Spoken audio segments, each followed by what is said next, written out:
Your child's potential is limitless. Being able to socialize, have relationships, and sustain ongoing relationships is fundamental and essential. Your child might be asking you to make a bit more of a commitment, to really show them and give them that message that you are there to be close to them and that you have something in common with them. We actually see the ism, the repetitious behavior, as a doorway to expressing our warmth, our care, and our love. Whatever you do, celebrate in a way that feels good to you and is from the heart and sincere. The more you celebrate your children, the more they will look at you.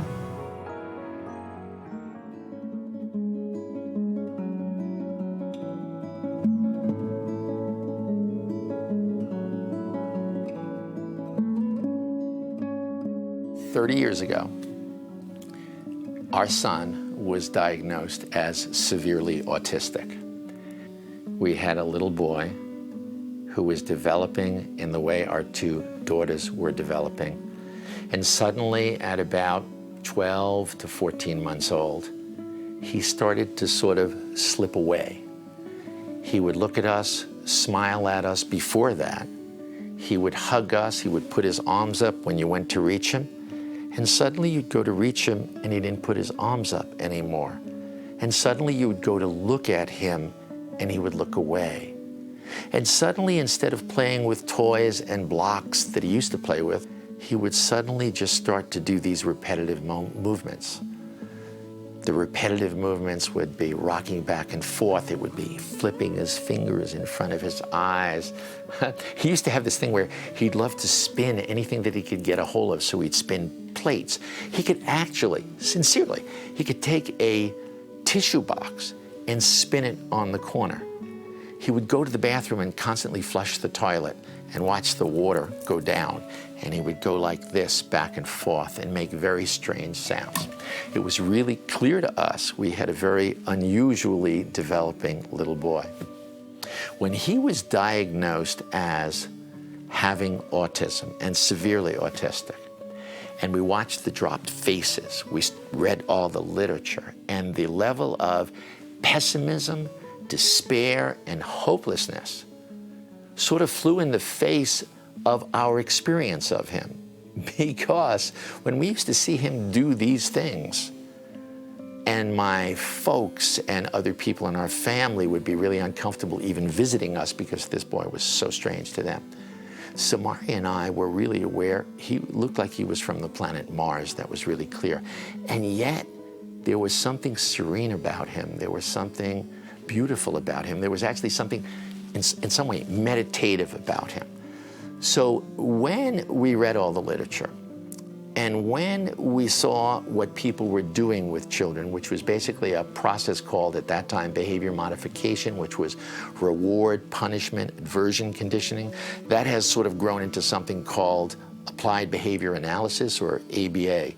We thought, wow, if I want to reach my child, that would never be the way to go. That would be the way to push our child away. So we actually originated a completely different program. And the program we originated, actually, instead of forcing and pushing him to be different, we actually decided to build a bridge into his world. And we decided to cross that bridge by actually not judging his behaviors, by doing something which was considered completely outrageous at the time, which was joining his behaviors. So let me tell you what it looked like, and Samahria was the first person who ever did that. Rocking with him as he rocked, flipping your hands when you flipped your hands, making those strange sounds, and people around us were saying, what are you doing? What are you doing? What are you doing? You're reinforcing this aberrant behavior. And we said, no, we're loving our child. We're trying to create a relationship with our child. We're trying to bond with our child. Actually, we're trying to understand our child. So what began with what seemed like a very, very unusual path to help our son ultimately developed into a very specific program, which we now call the Sunrise Program. People will ask us, Bears and I, how did you come up with the specifics of what you chose to do in your program with your son. And in order to answer that question, actually, we have to go back to before Raun was even born. At that time in our lives, Bears and I were learning a very special process of self-exploration. And it involved discovering and changing the beliefs that we had that actually were the kind of underbelly for us, for our fears, for our self-judgments, for our discomforts, and changing those into ones that would support our feeling good about ourselves and good about everything in our life. So by the time Raun was born and then ultimately diagnosed with autism, we were two very different people. And it was only because of that, and only because of the changes that we made in ourselves personally, that honestly, we could even embrace or welcome this child into our lives the way we did, with seeing him, seeing his behavior, seeing the challenge as an opportunity for us. We didn't know an opportunity for what until later, but an opportunity nevertheless, certainly not a tragedy in our lives. And we felt that his being in our lives was only going to gift us, and was a gift to us. That's what we decided. We actually decided that, and we decided that we were certainly hopeful about the future.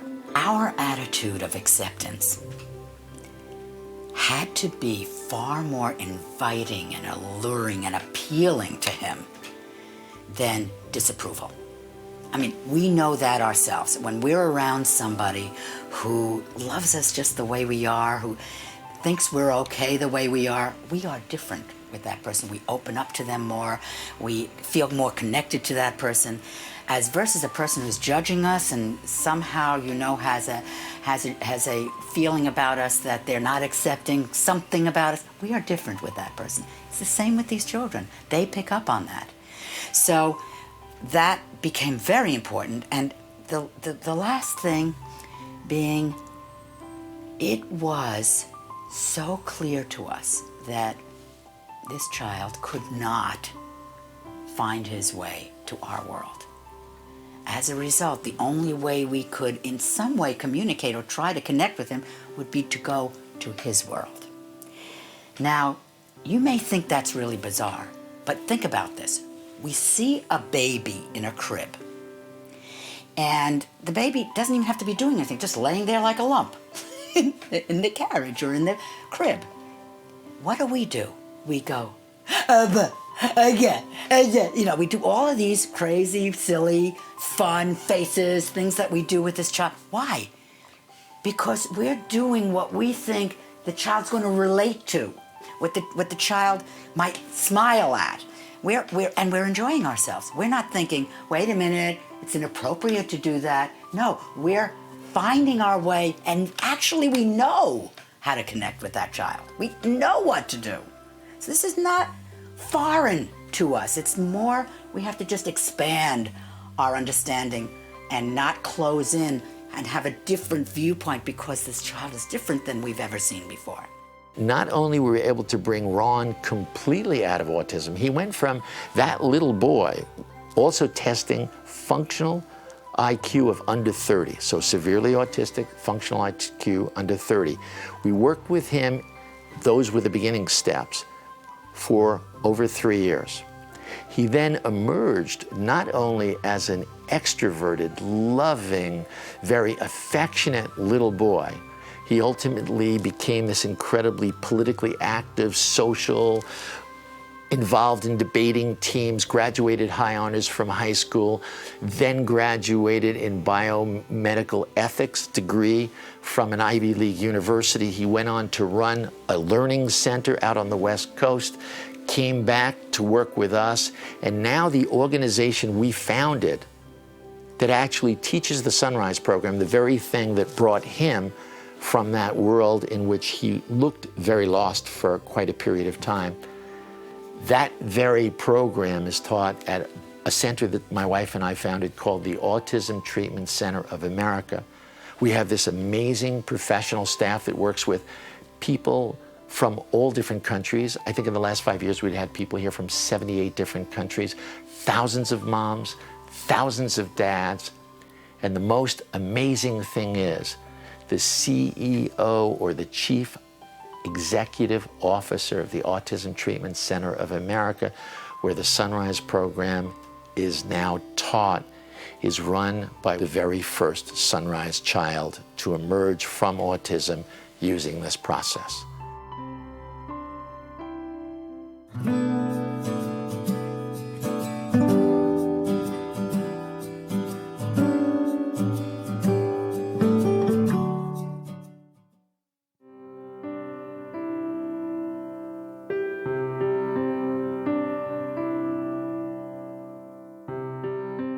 My name is Bryn Hogan. I'm the Executive Director of the Autism Treatment Center of America here in Sheffield, Massachusetts. We're going to share with you 3 techniques from the Sunrise program that you can use right away to help your child. I've been working with children with special needs and their families all of my life. I have been a case manager, I have been a home health aide, I've been working with adults with mental challenges, and I've also been a teacher for children with special needs. I've had a lot of experience seeing what is out there. I've been here for the last 18 years, and this is the most loving, respectful, effective program that I've seen. I also have 2 other unique connections. One is that my parents actually created the first Sunrise program for my brother Raun, so I had that experience of being a sibling and going through that with my family. Also, my husband and I discovered that our own daughter had autism, and so we used this program that we had been teaching other people to actually help our own child. And it was the greatest experience of my life. That's what's so amazing about this program. It is not just really useful and really effective, but it feels so good as a parent to do it. What we're going to give you now is a brief introduction to our program. Obviously, we can't convey all the information to you here, but enough so that you will be able to, after you're finished watching, do these 3 techniques with your child. And you will have a sense of what it feels like and the effectiveness of some techniques from the Sunrise program. First, there's creating a distraction-free environment, and that's so important, both for your child, who can be distracted by so many different things that they look at, and for you, to filter out the distractions for you. We're going to teach you how to do that. Secondly, using your child's repetitious behaviors or stims to actually build a connection and a bond. And thirdly, how to prioritize and really effectively get your child to maintain and increase their ability to have eye contact with you, as that's such an important part of bonding. So we're going to explain them to you, then we're going to actually show you what they look like so that it'll be very simple for you to put them into practice. We really so much encourage you to do so. Enjoy. My name is William. I'm a senior teacher, senior trainer here at the Autism Treatment Center of America. I've been here for over 18 years, working with families and working with children, not only here at our treatment center, but also too in their homes, not only across the United States, but also too into Europe and the Middle East. And it's been the most amazing experience to see families as they run their Sunrise programs with their children and create the types of changes that they always dreamed of seeing within their children. I've also had the most magnificent and fortunate experience myself with my daughter Jade. She had autism, and so me and my wife ran a program with her.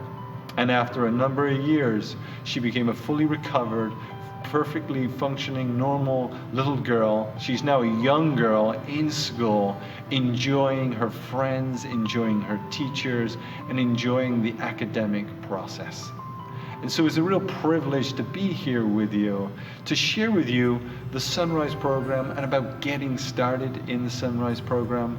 And even it's a privilege for sharing with you for those who are just looking into this as a possibility.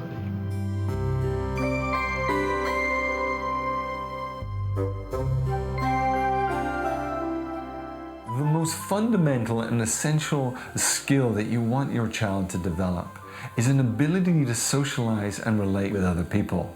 Whether with you, mom and dad, whether with their siblings, their peers, with teachers, or other people that come into their lives on a day-to-day basis. Being able to socialize, have relationships, and sustain ongoing relationships is fundamental and essential. It's also, too, very crucial in all other areas of development. And yet one of the things we've come to understand about our children is that they can be easily overwhelmed and easily distracted by the world around them, whether visually, audibly, smell, taste, touch. All the stimulus that falls on their senses can be really challenging and difficult for them to filter out and for them to focus. By eliminating these distractions, we're also too eliminating the competition, making you the number one attraction. You also too want an environment that will help you be with your child, so that you don't have to pay attention to the doorbell ringing or the phone going or somebody else wanting your attention. You're simply wanting to have your attention 100% on your child. So an environment that helps your child and an environment that helps you focus is an environment that will help your child learn and grow and develop. So let's go now and look around your house and find such a space that will help you do this. This is a great room for your distraction-free learning environment. It's like any other room in any house across America, across the world, where you live and your kids are there, you're there. And yet as you look at it, yes, there's a mess here, but this can so easily be turned into a room that's going to work for you and work for your child. Now, a couple of things we can do here is to reduce the distractions even further. If you have a TV in your room, turn the TV off. Maybe you have a sound system or a computer. Turn that off also. Even unplug it from the electrical outlet on the wall. Now, as we look around here, there's some clothes, there's some toys left over. We can clear those away, making the room even more distraction-free. If there's knickknacks or ornaments on the side, clear those away, again, even simplifying the room even further. Voila! This is perfect. This perfect space, as you see, is now pretty good in terms of being distraction-free. And now what you want to do is set aside just 30 minutes a day. 30 minutes just practicing applying step 2, joining in child's repetitious behaviors, and step number 3, focusing on their eye contact. And during that 30 minutes, just focus on enjoying yourself and enjoying your child, and have fun. Also too, you want to bring in some toys or activities when you're there with your child. If you have a younger child, then bring in cuddly toys, balls, musical instruments, and have a few of those available on the side for if you need them. If you have an older child, higher functioning, maybe Asperger's, bring in some activities like board games, card games, some paper, some markers, and have those available, again, if you need them.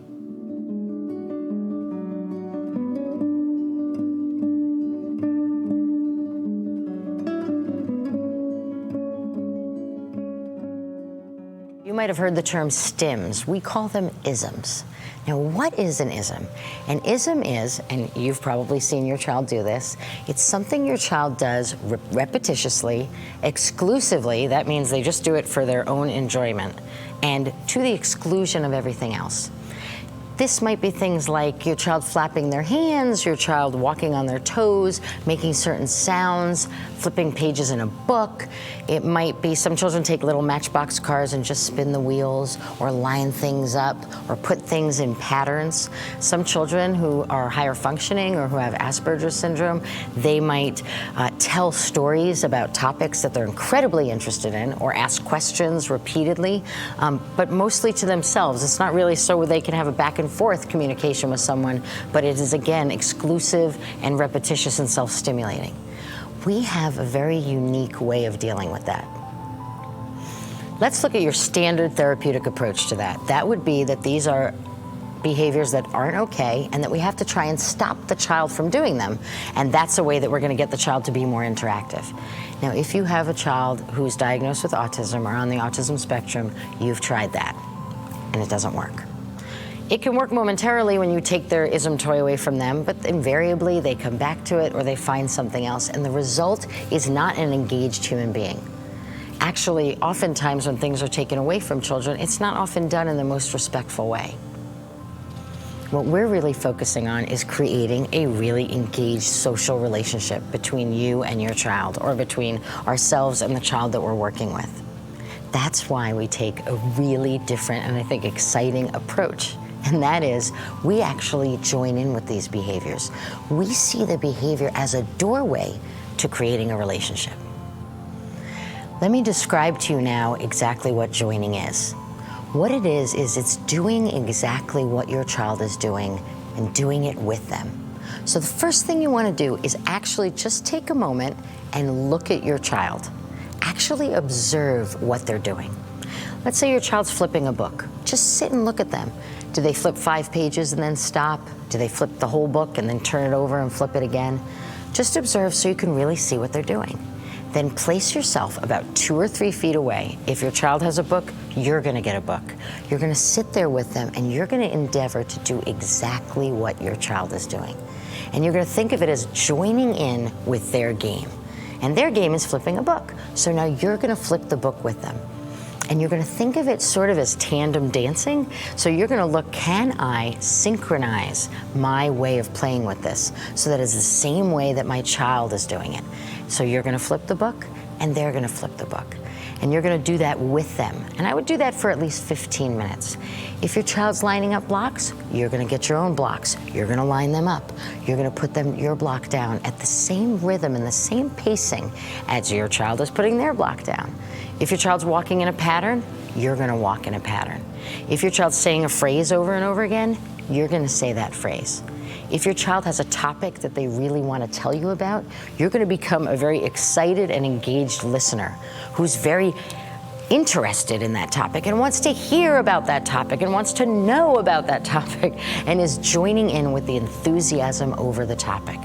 The idea is to do this really with sincerity. So this isn't about going through the motions while you're thinking about a laundry list of things you have to buy at the supermarket. This is actually using the joining as a way to connect. Think of it as this is your child's language, and you're saying that you love them and that you care about them and that you want to be close to them. You're saying it in a language that they can understand. And I'd recommend that you do this for at least 15 minutes, and I do it 3, 4, 5 times. Now, some children, they respond immediately. Within the first 2 minutes, you're going to see signs from them that they're responding to what you're doing. They might look at you. They might lean into you. They might share their items with you. Other children, they require a little more convincing. Perhaps they've had their toys taken away from them in the past. Perhaps they're not as open. And so you might find that the first time for 15 minutes, you might not see any particular way that they respond. But go back and do it again. And then go back and do it again. And show your child that you really want to be close to them, that you really want to have a relationship with them. And think of this as your way to truly love them. Our program is based on an attitude of love, acceptance, and respect. And that's why, rather than trying to force a child to conform to a world that they don't understand or that doesn't make sense to them, we endeavor to go with them, to be really respectful and caring. And so what we do is we actually see the ism, the repetitious behavior, as a doorway to expressing our warmth, our care, and our love. And actually as a way to build a relationship and to build a connection.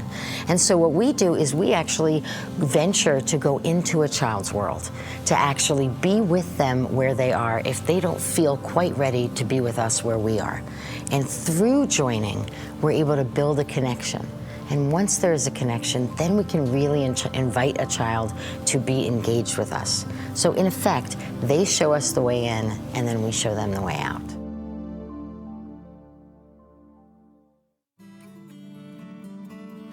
I first heard about Sunrise when I was just 13 years old, and I rented the NBC movie Sunrise, A Miracle of Love from my local video store.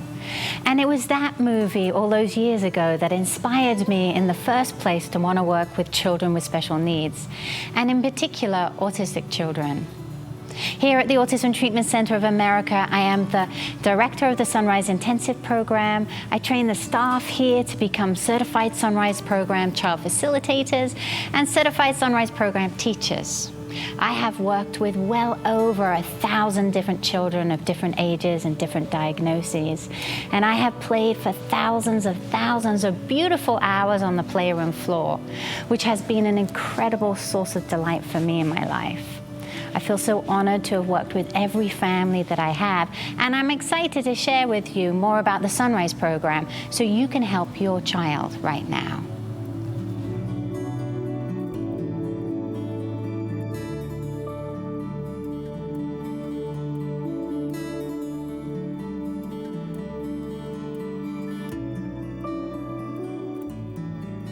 The technique I'd like to share with you is about encouraging your child to have more eye contact.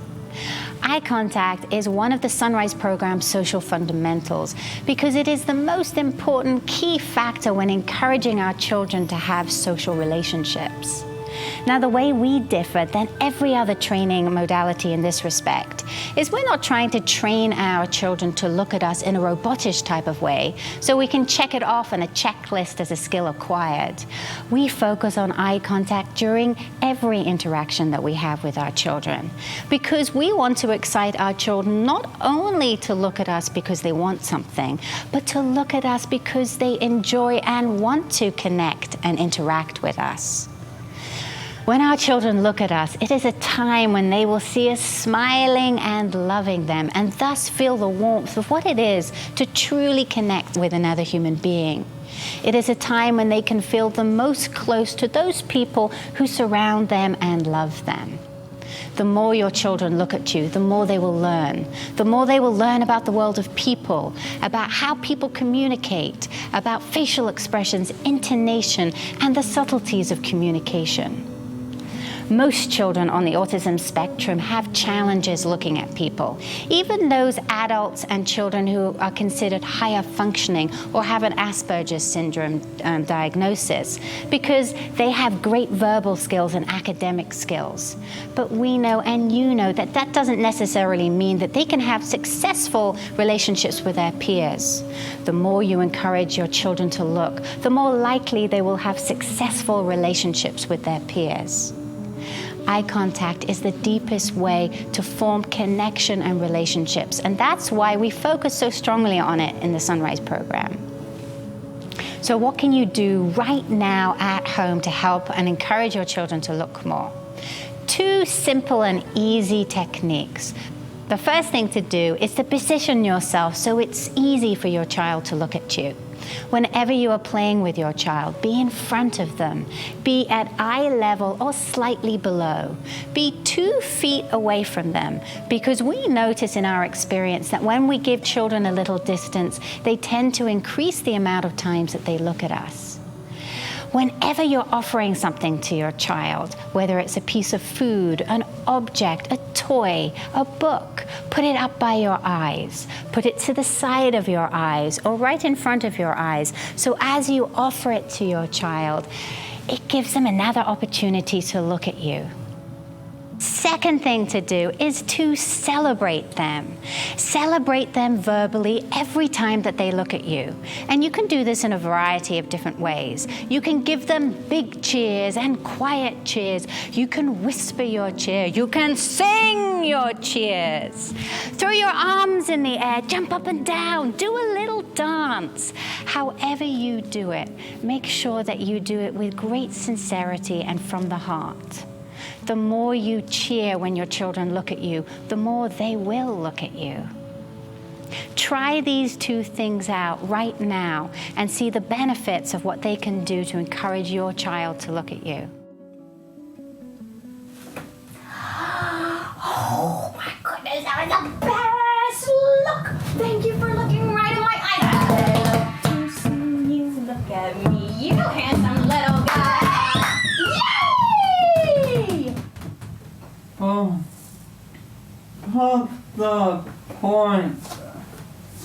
the point on Dave. Oh, I gotta put a point on David. That was so good. And you know what was so great? You told my eyes. I love it. You look it over. I love it. I love it. I love it. I do. I do.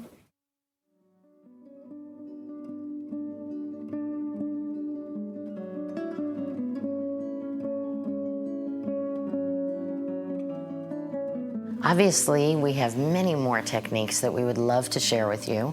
What we're going to do now is we're going to show you clips of our trained facilitators using all of the techniques of the Sunrise program to help children grow. I hope you will find this really helpful and inspiring.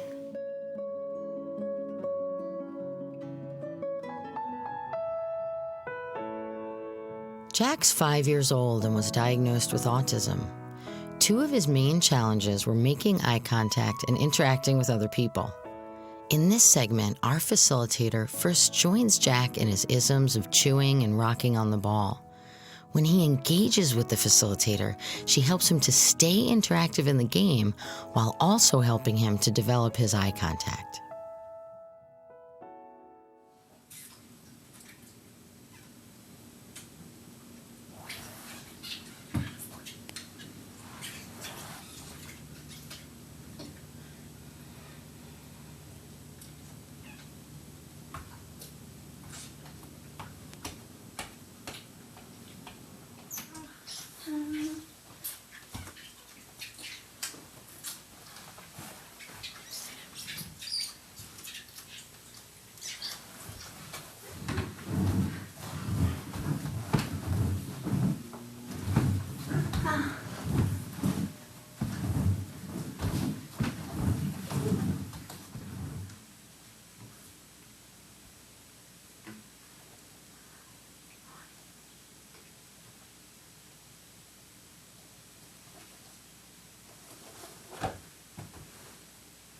You have the bestest eyes in the whole world. Hey, that's different. That's more like a scratch. Or did you want me to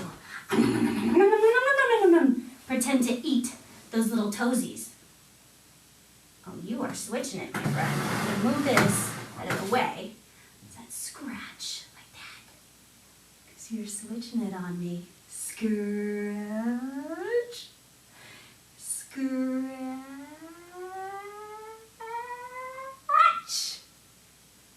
Here comes a big one.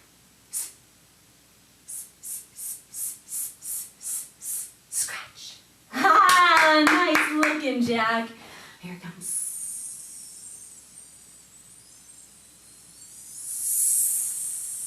Scratch. That was almost a look. Scratch.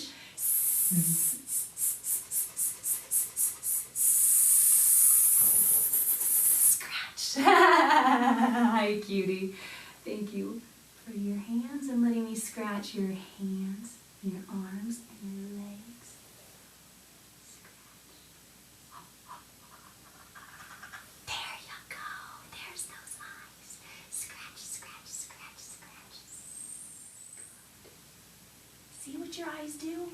Your eyes help me so much. Like that. Like that. It helps me to know what you want. Scratch. I love to scratch. Scratch, scratch when you're looking at me. And when I scratch, scratch, scratch, I love to see your eyes like you just did.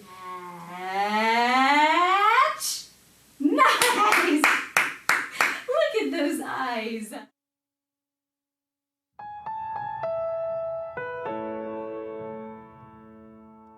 Alex is 7 years old and was diagnosed with autism. One of his main challenges was using clear single words. In this segment, you will see the facilitator join in his exclusive repetitious behaviors, which are rolling off the ball and climbing on the window ledge. Then, as the facilitator creates a fun, interactive game, she strongly requests that Alex speak in clear, single words.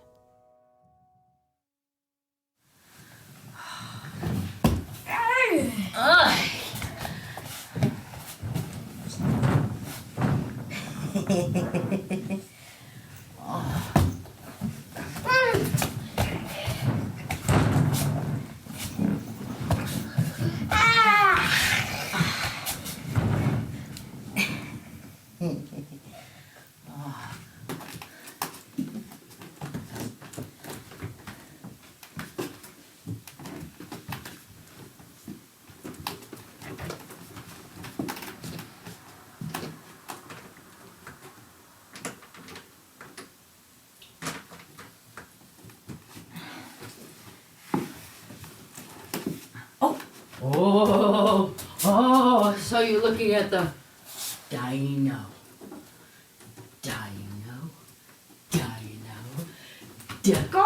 Oh.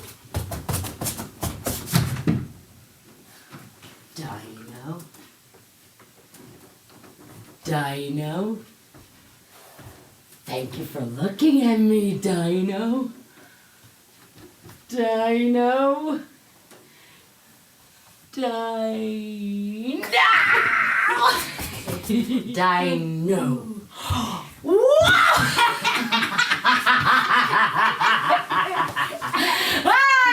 are a star!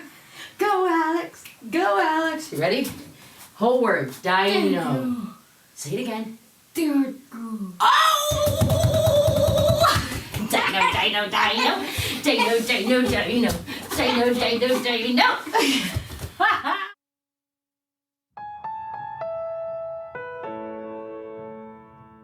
Raun is 16 years old and was diagnosed with high-functioning autism.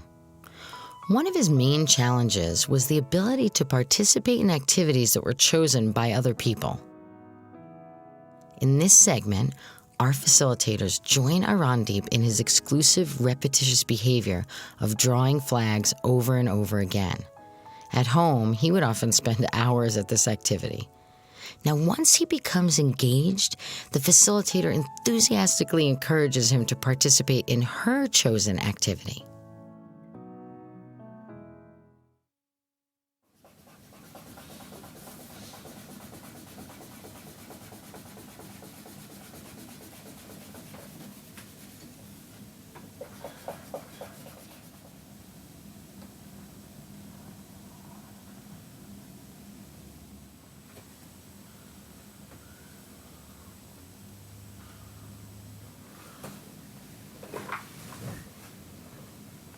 What's that? Can you do for me? I would love to do that for you. Thanks for asking. Oh, I just had an idea. We could play some football. Because I'm from the country of football. So are you. England and Brazil. We can do that.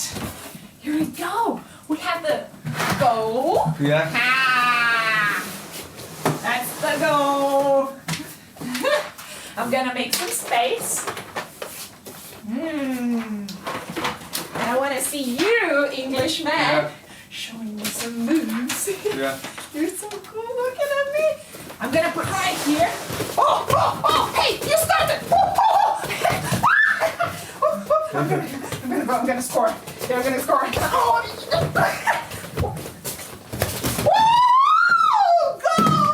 scored!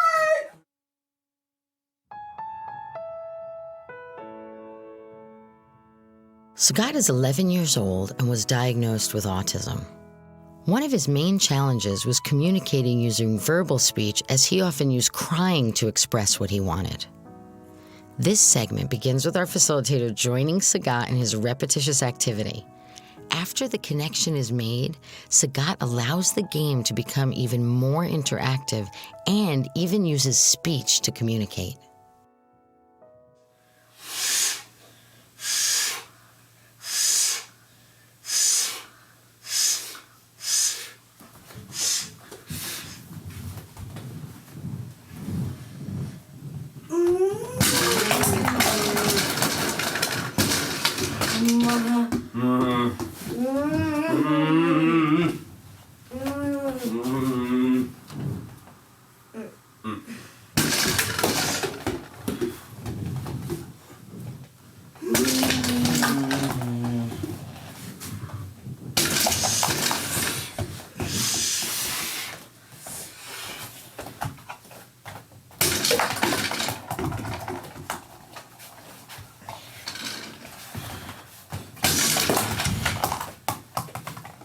Did. Oh, that's squeeze, squeeze. Squeeze, squeeze, squeeze. Squeeze, squeeze. Like that? Did. Oh, let's see, I'm not sure. It sounds like you're saying that. Did. You may get your head like this. Squeeze. I see you squeezing that head. Squeeze. Did. Oh, good. Another big squeeze. Like that. Did. Oh, good. Squeeze. Did. Squeeze. Good. Telling me. Squeeze. I like that you showed me that, Saga. Whenever you need me to do that, I would love to help you. One. Oh, I would love to get that ball. Thank you for looking and telling me. All right, here comes the big throw. Oh. Not sure if you told me to get it. Here, I'll be right over here. One. Hey, good. Tell her here it comes. Ball. Nice throw. I'm gonna throw it. You ready? You can just tell me. Ball. Yeah, the ball. Very good. Throw ball. Throw ball. He doesn't like throw. Good job. Throw ball.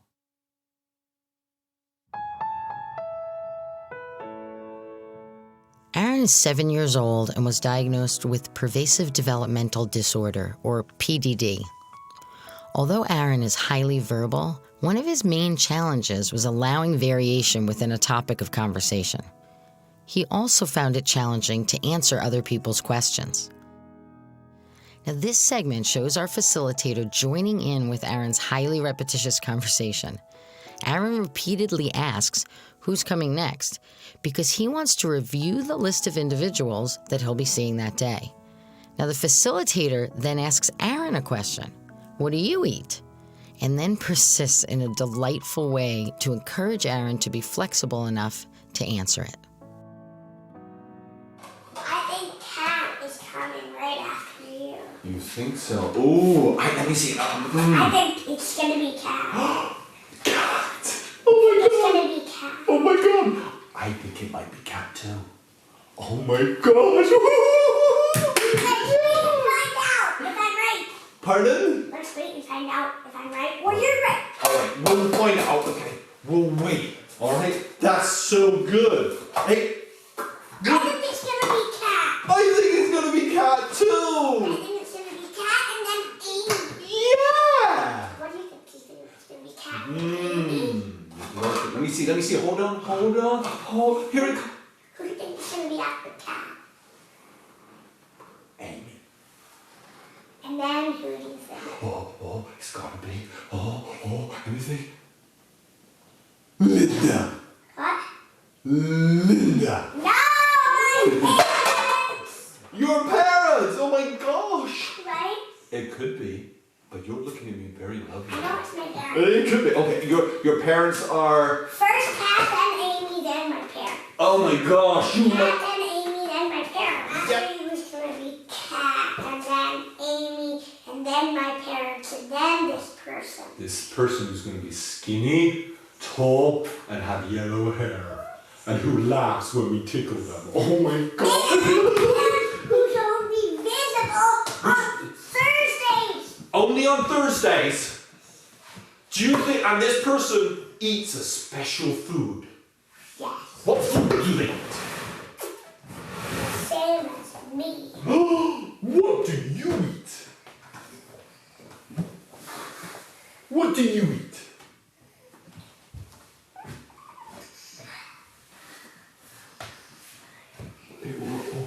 Hey, excuse me, are you gonna answer me? What do you eat? What do you eat, eh? You tell me, what do you eat? Hey? Let me see you. What do you eat? What do you eat? Do you have an answer? What? What? A what? Oh, right. Now I'm gonna have to tickle it out of you. I'm gonna have to tickle you. A what? No. No. Why, thank you for telling me. And you're looking at me so lovely. Let me just move this a second. Hey, you haven't told me what food you eat. You must eat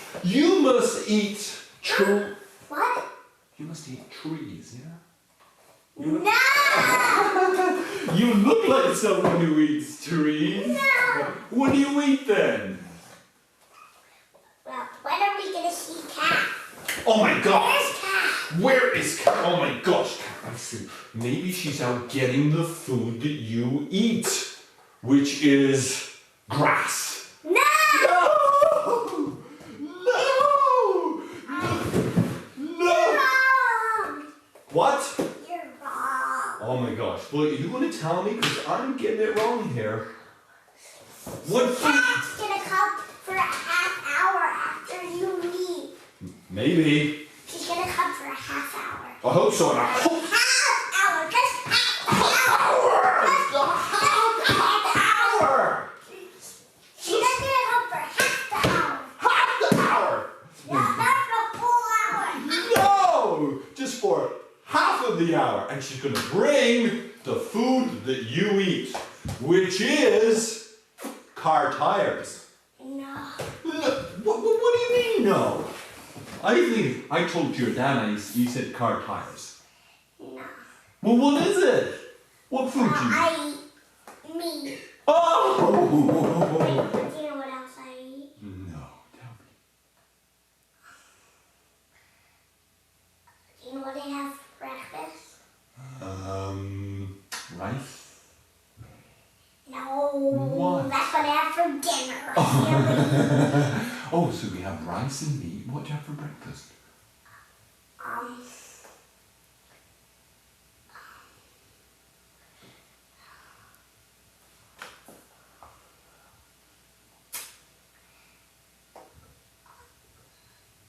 Fruit. And remember I said I eat meat. So, bacon. Did you know that's me? That is me. That is me. You were so right. Did you know that?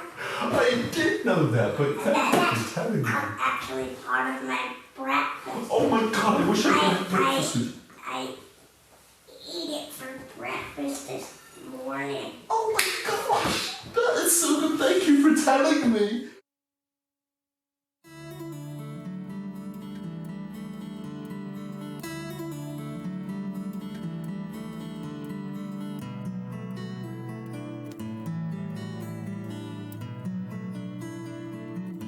I get, as you can probably imagine, a lot of different kinds of questions about, well, what's it like to have this really different and unique past? And I gotta tell you, it's a little strange, it's a little weird, it's a little different because, you know, I came from this past where I wasn't even given a shot to speak, to go to school, to live my own life. And the only reason that actually I'm able to talk to you today is because my parents believed in me and they stuck by me.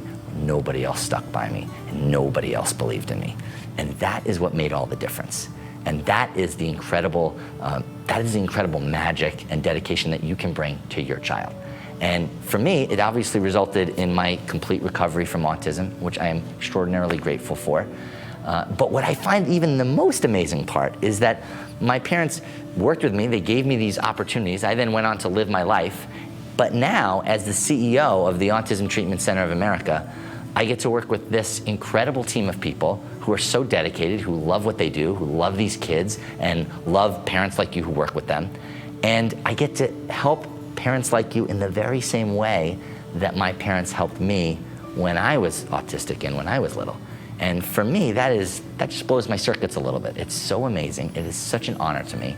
And I would just want you to know, as you learn these techniques and as you utilize them and you break new ground with your child, that for me, it is just such an absolute pleasure and honor to be able to be a part of this journey with you.